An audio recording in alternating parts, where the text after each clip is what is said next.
Hey guys, my name is TheChrisKazama and I just wanted to start doing some kind of vlog type videos, especially during wrestling pay-per-views, just kind of give a quick review, maybe a little bit of reaction to it.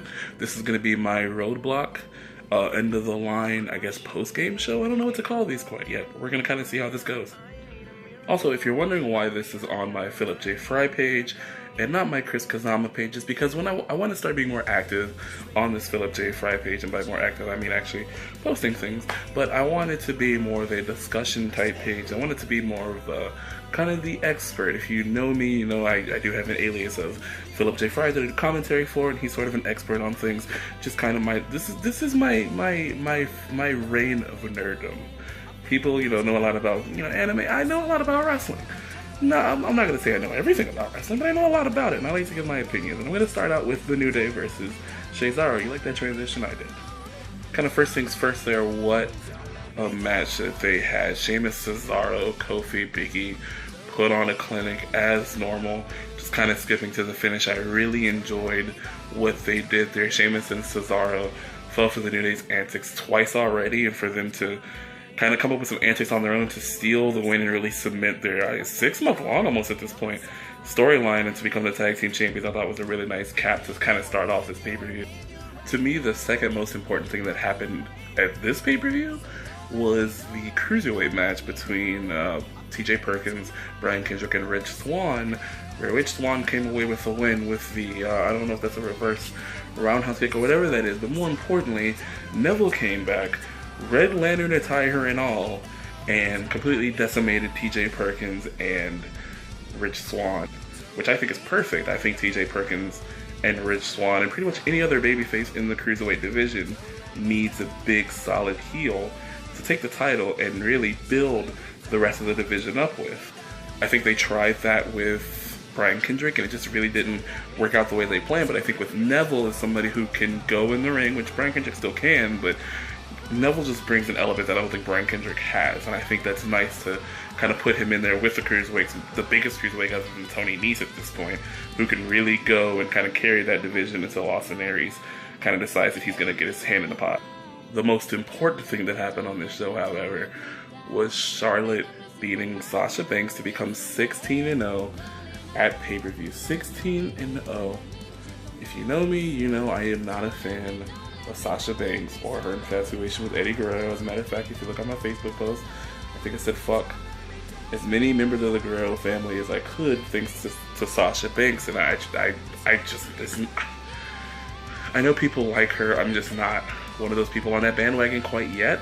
Maybe she can put me on that bandwagon by, showing some personality outside of Eddie Guerrero being her, her inspiration and Snoop Dogg being her uncle, and just give me another layer.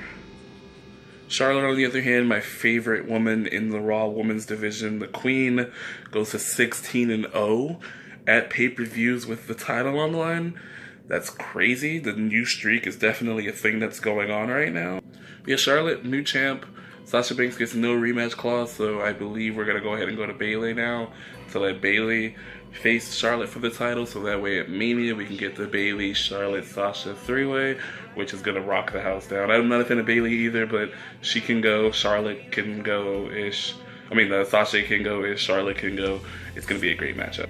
To the main event, I wasn't really expecting much out of the Roman Reigns Kevin Owens main event.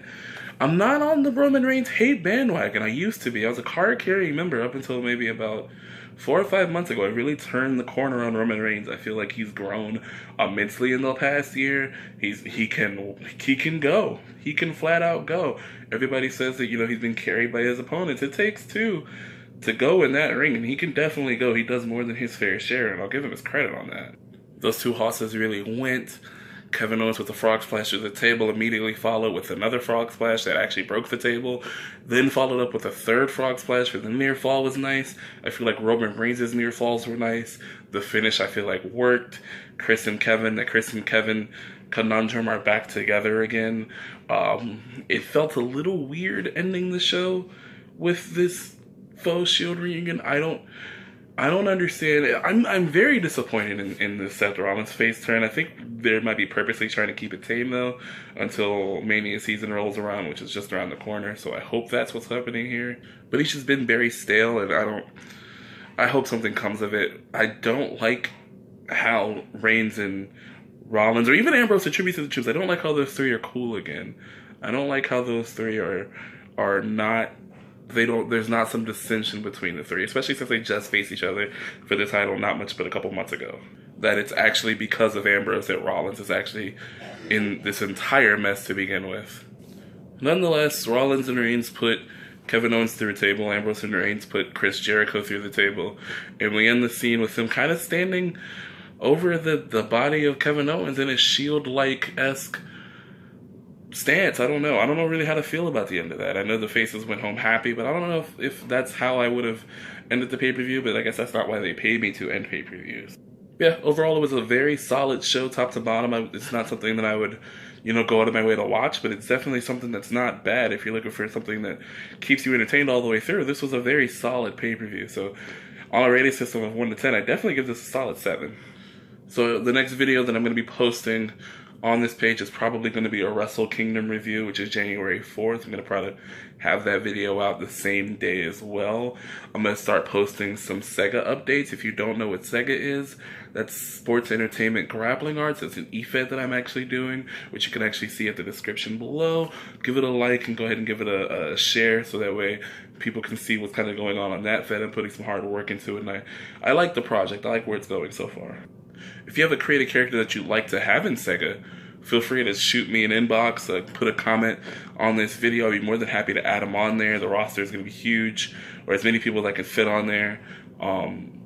It's not player versus player. It's definitely all simulated, so that way it's all fair.